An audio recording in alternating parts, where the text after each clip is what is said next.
मी म्हटलं मी आता विरोधी पक्ष नेता होतो.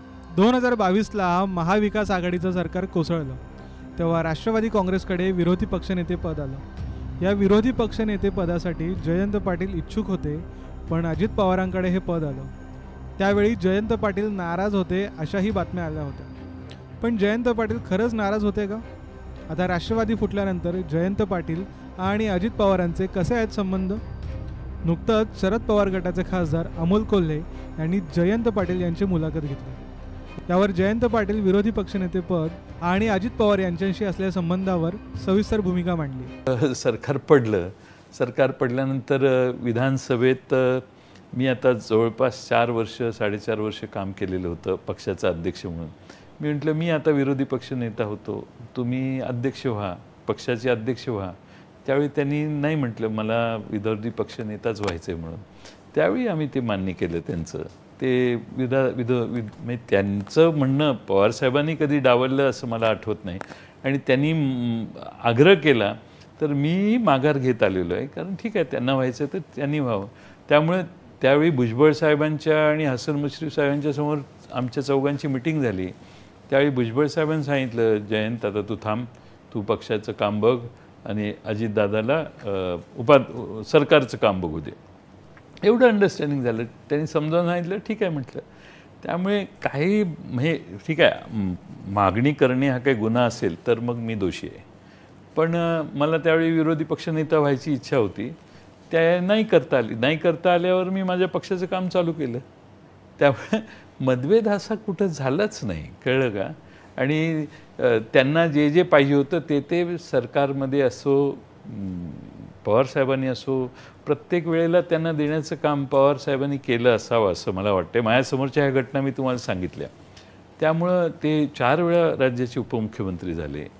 त्यावेळी पवारसाहेबांच्या कन्सेंटनंच झाले ना. त्यामुळं माझे आणि त्यांचे कधी मतभेद नाहीत. माझे व्यक्तिगत संबंध फार चांगले आहेत आणि आता अलीकडे भेटच होत नाही. त्यामुळं संबंध कसे आहेत ते तपासले गेलेले नाहीत सध्या. पण भविष्यात काय असणार? म्हणजे आता तुम्ही म्हणालात की अनेकदा तुम्ही एक पाऊल मागे घेतलंय, तुम्ही म्हणालात की तुमच्यात त्यांच्यात मतभेद कधीही नव्हते.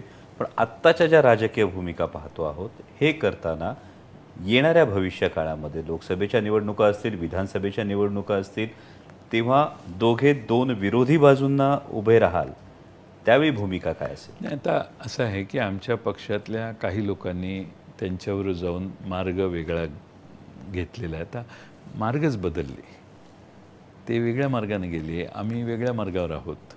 आम्ही मार्ग बदललेला नाही, पण त्यांनी मार्ग बदलण्याचं बदलला.